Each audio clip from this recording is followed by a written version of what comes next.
Okay, let's continue. So, uh, so I just completed the. We're logged out of Zoom again. I just completed the all the components here. So it is.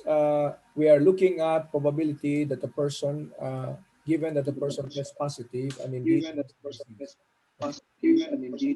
So a rare disease of one per 1,000 people. Okay, and tested positive. Now, it tested positive. For example, you go test positive, and you're going to say, oh, probably you'll say, oh, do I really have the disease? Okay. So now it's up to you to compute and decide whether the computation, whether to rely on that result or not. Okay. So if you tested positive on a particular disease that's rare and affecting only 1 out of 1,000 people, this is how to compute. Okay, so later we'll compute if you have a disease. Let's compute some of those things and say whether you have false positive and false negative for another disease. Okay, so for example, in this case here, we are only given those four values. Okay, so probability that a person has a disease and probability that a person doesn't have a disease out of the 1,000 population, which is 1 out of 1,000, and another one out of. Okay. Know about the all-new electric GMC Being a Hummer. host, how do I turn off Let's this? start.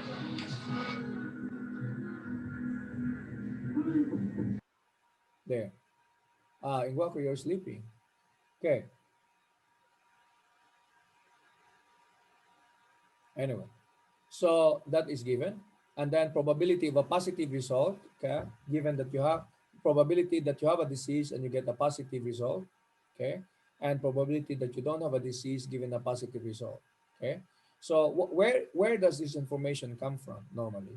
Okay, it comes from, of course, from all the other people who were tested and who were tested positive and indeed have a disease, and then those who tested positive but then they don't have a disease, then how does this one get confirmed? Probably, you get tested again and then again and again to confirm. Yeah, most likely. I don't know.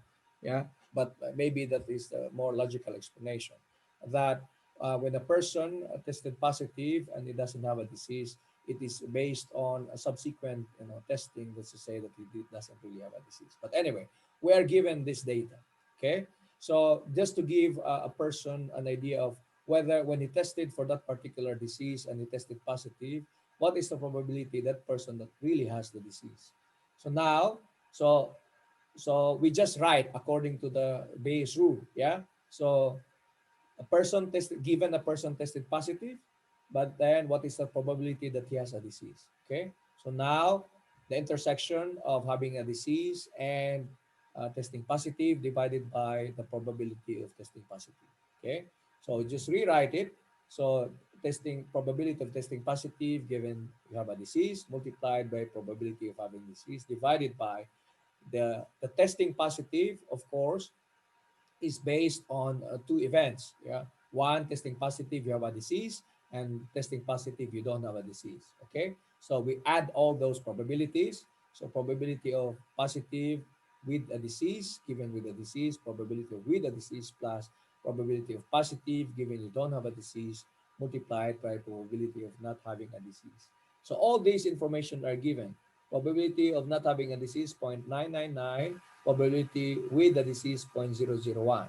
Okay, probability of positive and with the disease is 0.99, and probability of a positive without the disease is 0.02. So you multiply this. Can you compute this one? Somebody can compute it? Well, on top, we know this is 0.001. So you move the,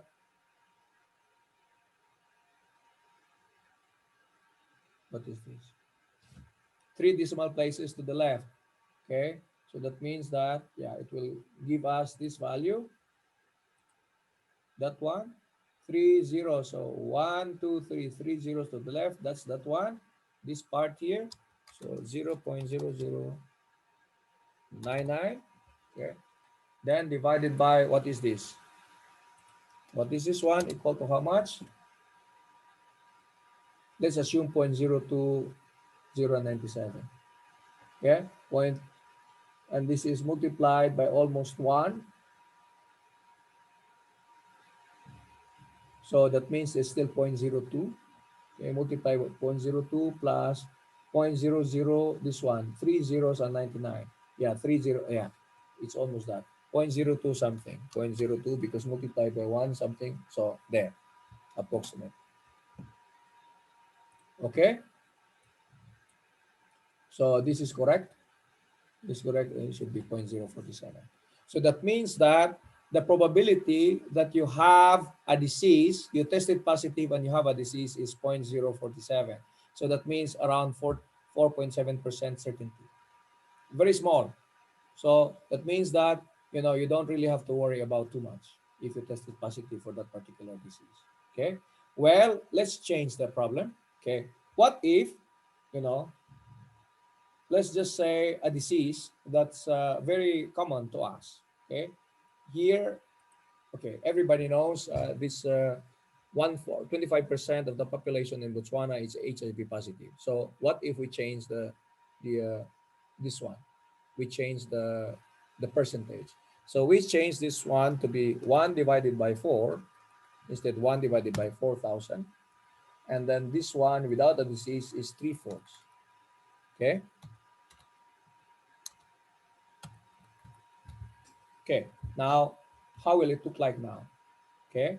So now this is testing positive. Let's just use this other these events 0.99 and 0.02.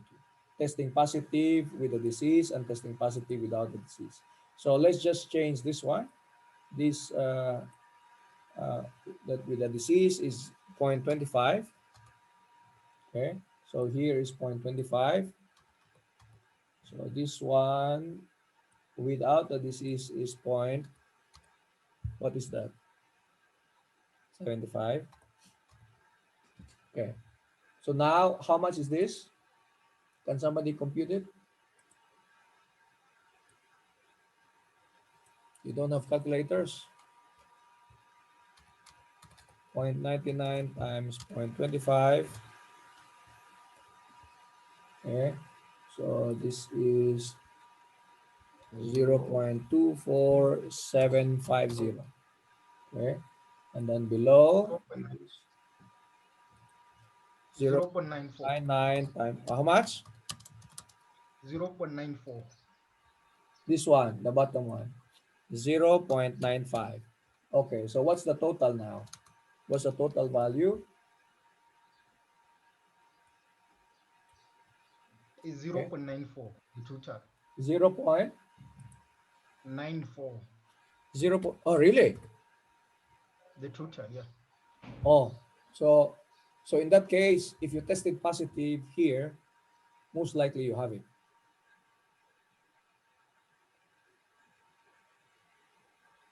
Okay, that's scary. Are you sure? Are you sure about that? But this is small compared to this one. Why 0.94?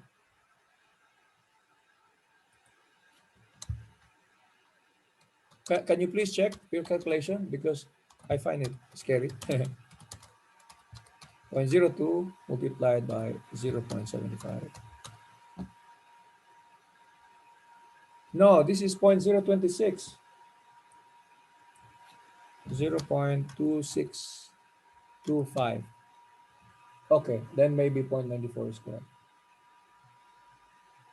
Because now 0.2475 divided by 0. Eh, yeah, it looks like it's correct. I'm just calculating here. 0.2475 divided by 0.2625. Yeah, 0.94. So yes, you have to be careful. Over here, if you tested positive, because of the high percentage of the population having a disease, most likely you have a disease. Okay? Any questions? So let's forget about it. Okay, let's concentrate on the good things. Any questions? Okay, questions on the examples. Run some examples. There are many examples for Bayes rule. In the internet that you can just, and they also have problems with solutions. So what I advise you to do is read the problem, don't look at the solution, create a table just like what I did, okay, and then write the equation accordingly based on what is given, okay, and then use it accordingly. If all probabilities are given as it is, absolute probabilities, then use it. If not, then if they're dependent on certain events, you use that. Okay, okay, that's how to understand the this lecture more. Okay, then I will give you the exercise next meeting uh, for next laboratory, and then next week I will discuss new topic, and then after the long test one will be in the lab, in the physics lab. Okay, please tell your friends that the long test one is in the physics lab, especially those who are always absent in the class. Okay, okay, but I will pronounce will who's this Mr. Itumileng, can you announce it in the WhatsApp group to say that the long test one is in this schedule? Okay, so everybody will know. I will also announce it in the Blackboard, but in the WhatsApp group, please announce it. Okay. Any other questions? No questions. Yeah, we're finished already with the base rule, and then the next topic to this will be the naive Bayes rule. So it's just a simplification of the Bayes rule, so that some of them we don't really have to compute, but we can just make estimations, and then we'll try to solve a similar problem that we have before, like other things. I mean, the same problems that we were dealing with before, decision trees, and see what are the results using Bayes rule and naive Bayes rule. Okay.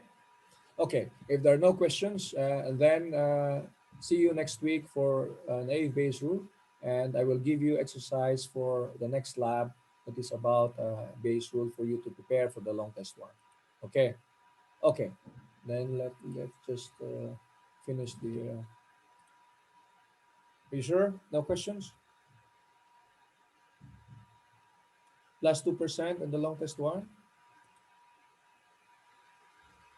Students do everything. I'm no, sorry, I won't say that. Come on, good questions. I will judge whether I can. I will give you 2%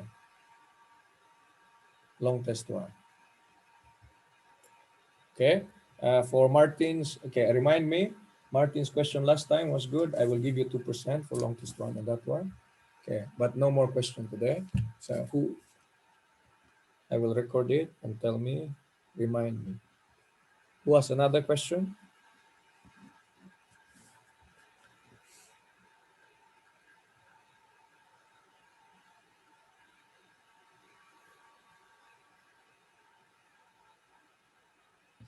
Nobody wants the 2%. It may spell out passing or failing the class. Mr. O'Neill,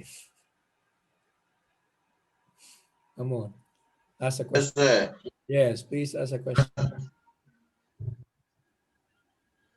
I'm good. You're good. You don't like the additional Yes, points. sir. Yeah? Ah, I like them, sir. Okay. But you have to, things are not just given without any, any exchange. You should ask a good question, then you'll be given points.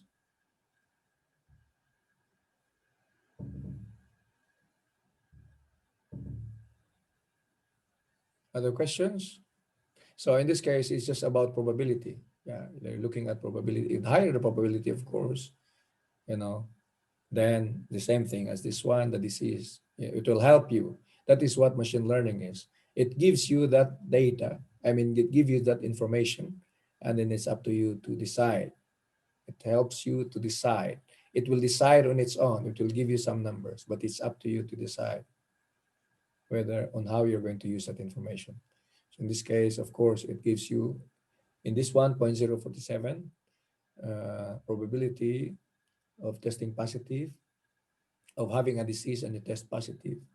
So it gives you confidence or somehow probably a hope that most likely it may be wrong.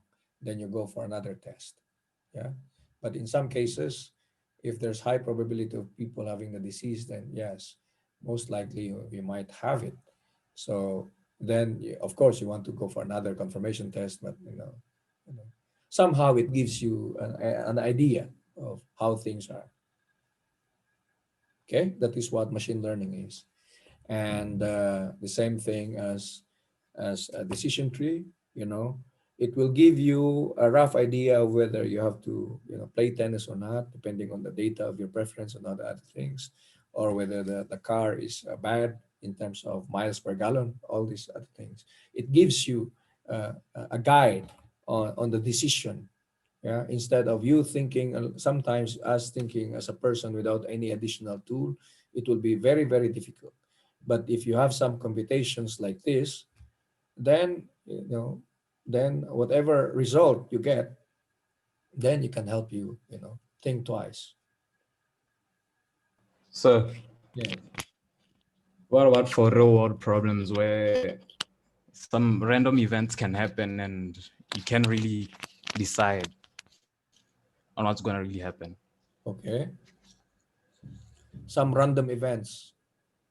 Yeah. So, for example, if you are trying to make a real world decision using a decision tree, wouldn't it cost a lot? Wouldn't it have a lot of computational cost to compute that decision Hmm. for real world problems? Okay. Do you think it is worthwhile to compute? I think it's worthwhile, but I'm wondering how possible it is to do complex problems Yeah. or to make complex decisions. Yeah. Okay. Yes, for of course, for more complex, for example, let's say the data of the decision tree, it is a very big table, not just that the table that was given to us. Let's just check the decision tree so that we can, for example, this table, for example, predict fuel efficiency. Okay. So here it looks like, I think in the real table, it's like 42. You're given 42 inputs, I mean 42 uh, good and bad decisions, and then with all these parameters. Yeah. And then we build a decision tree, and then we finally, decide which branches and all these things. At some point, if like, for example, there are 1 million rows of this table. Yeah, 1 million, and then the columns are at 2 million. It will take very long computational hours. Yeah, to decide. Mm. Then maybe in some cases, decision tree may not be the best tool to use. Yeah.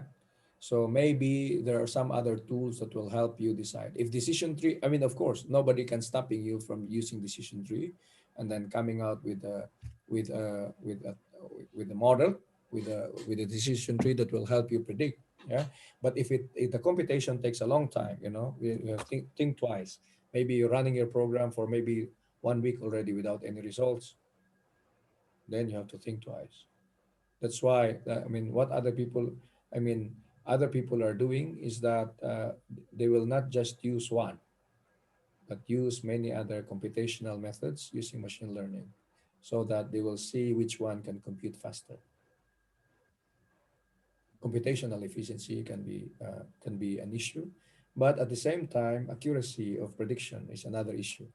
Okay, so that's why in the most cases, neural network. In simple, based on experience and based also on other people's results, neural network is a very very useful tool, especially for very, very complicated problems. For example, autonomous driving, yeah, deep learning. They're using that neural network because it gives most, it gives the highest accuracy in terms of prediction. Other methods, very low, not cannot compete with neural network. But when you go to much simpler problems, neural network cannot compete. Neural network has low, predicting ability. So it depends on the problem, really. But the nice thing about neural network is that, it the most complicated problem, it is the one that will come out to have better accuracy results compared to others. And So, computational, so yeah. how do you choose which algorithm to use or which method to use on based on the problem? Do you just try different methods and see which one is more accurate? Yeah, most of the time, yes. And also which one will finish faster in computing. All right. Because right now we don't have like a one formula that fits everything. No.